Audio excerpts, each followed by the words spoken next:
Hello everyone and welcome to Werven's World and welcome to part 4 of my Craver playthrough. So last time we decided to want to intercept that thing. Unfortunately I still haven't been able to do it.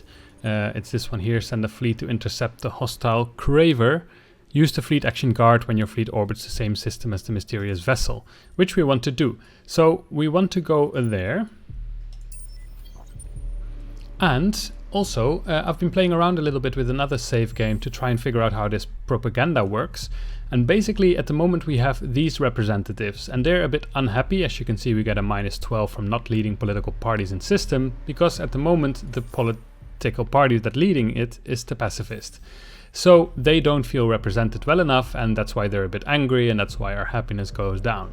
Now, if we want to turn these into pacifist, we have to do a lot of pacifist things. For example, we could build this intergalactic supermarket to increase our pacifist ideology, or we can just increase it by using this improvement.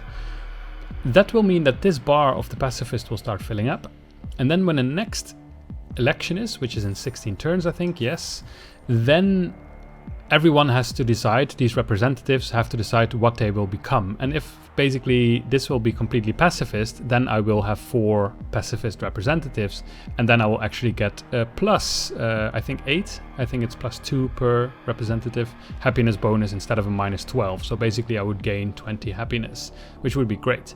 Of course that is a bit of a long-term thing, but it's something to think about.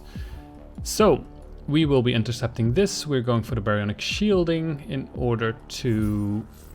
Why were we going for this again? To have the free movement, to colonize Savannah, and to do that. Yes, alright. Oh, lots of stuff happening. Alright, so after this we get the breath scale accelerators, and then we can actually do the arid system that we wanted to colonize. Then the Epistis have become cordial, which is great. So they will give us some stuff.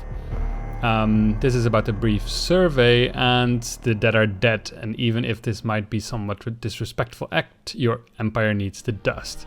If I send an expedition there, then we get a reward. However, it won't be friendly. So we will actually get some militarist stuff happening from that. We can build a intergalactic technology center, which will give us extra science, which we won't do, at least not at the moment. And we have increased our population. Alright. Well, you should go this way. Wait, don't intercept me. Ah, it intercepted me. Okay, well, I'll retreat, and hopefully I will flee in that way. On that direction. And I did. Great. Perfect. Then we should press next turn again. This one is so quick. It's already there. So it probably will move away again, as always. So let's see. How do we solve this? Well, I guess we just have to hope that it doesn't go away. Otherwise we can actually station this one here in order to intercept it, or maybe here. And then we kind of have blocked it there. Yes, alright. Perfect.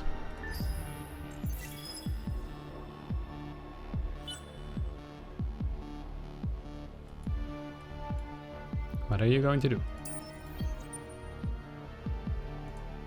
Well, I'm gonna guard you. But then you're probably gonna leave. Because it probably doesn't work on the same turn. Yep, there he goes. Alright, how are we with these? We still have 4 turns of praising. We want to be their friends, so we praise them a little bit more. And then this will go up per turn, but also the amount of turns get reset. And we're actually getting some dust, manpower, and science production from these guys, so that's very nice of them.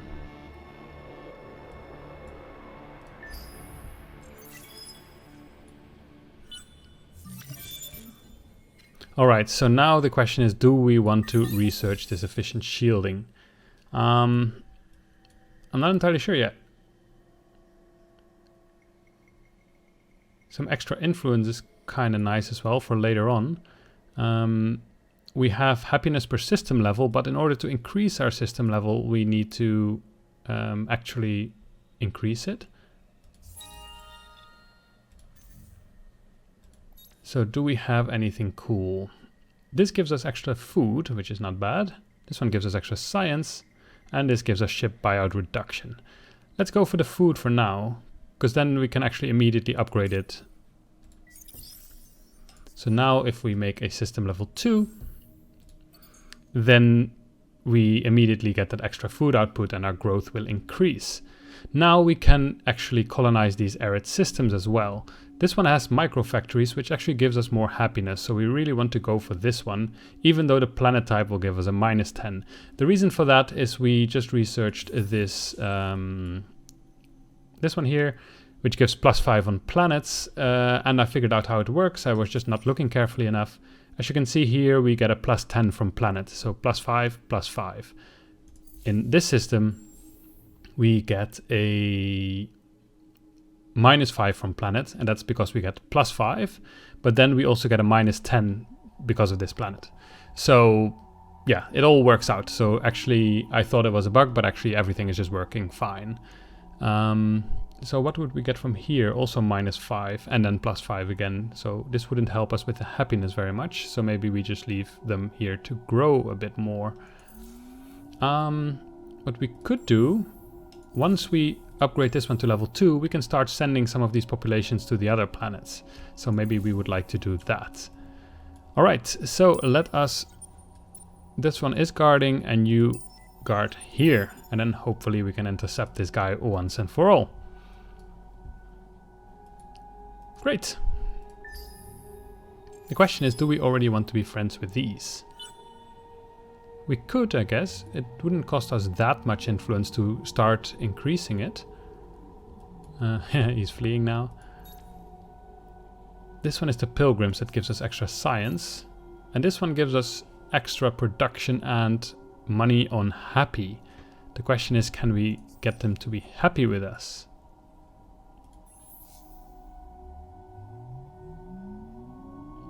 This would be nice to colonize.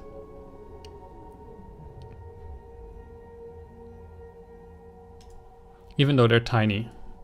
So there is a bit of a trade-off going on there.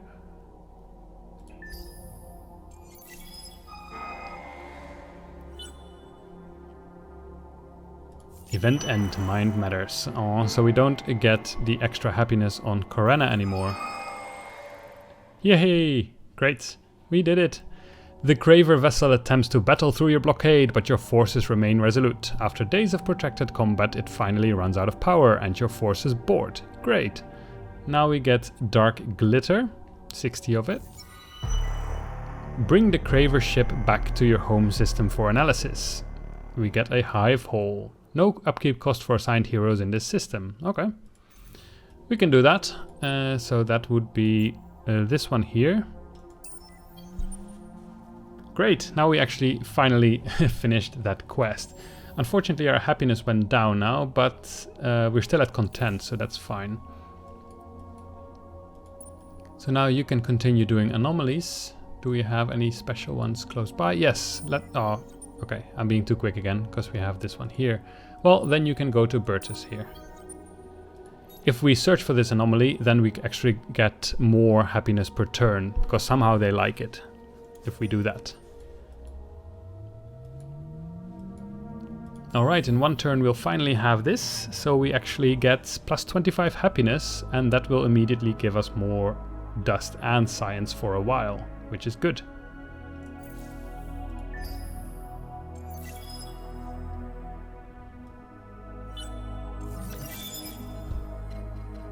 Alright, now we have these holes, so we can start defending ourselves if we want to. So what do we want to research next? I'm inclined to go for happiness stuff, but happiness stuff is far and in between. There is this one here, +5 per luxury resource deposits, which would give us oh, yay, we have done it. Which would give us +5 for this one and +5 for this one once we colonize it, which is not great. Like a +10 is still okay, but I think we need to do better than that. So we have this one, +5 per system level, which is also not that amazing yet. And then we have this one here for +25. This is really good, but it's also far away. So the question is, what do we do? We could go for food, but I don't feel like we really need that at the moment. We can have extra population slots. We can go for extra money, or actually this Hyperium capture, which we then can sell on the marketplace. And it would also increase our production. Maybe I'll go for that. The reason for that is we found some Hyperium here on Calem. So if we would actually colonize this, then we would have some extra stuff to sell on the market and then get more money that way to buy out stuff. Let's have a look at the market actually. It's at the moment going for 8 and this is going for 9, so they're not super valuable or anything, but well, we can still get some money from them, 315, which will help us build stuff quicker. So then, yes, this is fine to put it here, unless this one has a lot of space for people, but this one has very little. So overall, probably this one has more. So we'll put this one here. I don't think I want anything else. We could, of course, sacrifice a slave population to generate food and happiness. Why not? We've got plenty of them, and if our happiness goes up, we get more food. Which also reminds me, our food is actually very low, so maybe we actually should, instead of this plasma metallurgy, we should go for one of these.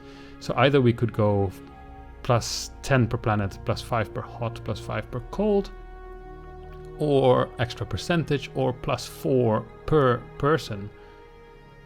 And +4 per person is probably much better, but of course it also costs us more upkeep. Let's go for it anyway, because we have a fair amount of people here. So then we want to colonize this one here. And then we build this. Yes, I think that would be a good idea. So here we don't have a slave population yet. So once this one actually is higher level in one turn, we will send some slave population this way. That will help with the happiness here, but it will also increase the production here, although it will lower the happiness a little bit. We are level up. So there is a happiness thing here somewhere, I think. It's pretty late probably. Here, +10 on system. So this is something that I would definitely like to have. Let's go for this one. Alright, how is the election? It is in 9 turns. Maybe we should do some pacifist propaganda here. And that would leave us with like 5 turns of doing propaganda. I'm not sure if that is enough, but maybe it helps a little bit.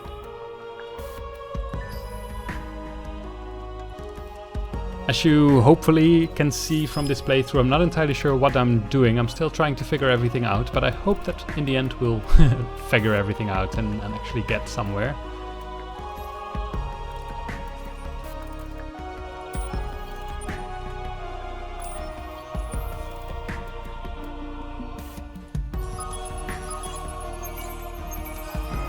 We got some Ratsang once again. Solo quest started, The Good Life. While exploring this planet, you come across a harmless, small community of Horatio. Apparently the survivors of a crash-landed spacecraft. These people have lived on the planet for over a decade, enjoying the tropical climate and adorning their habitations with rocks, shells and other useless objects. They seem quite surprised when you tell them their little conclave is just 1 or 2 years away from being wiped out by a natural cataclysm. Help them find a new place to live, won't you? Sure, you can come and party with us. Given the imminent cataclysm, the need to relocate the Horatio enclave is clear. Fortunately, the beautiful ones should bring some useful benefits too. Bring the Horatio vessel to one of your systems with at least 3 available population slots. Alright. Ooh, adamantium deposit. That is actually quite nice. Huh. Maybe I should stick to here. Where do we have 3 available population slots? We actually have it in our home system. So let's bring it here. In 1 turn that will happen.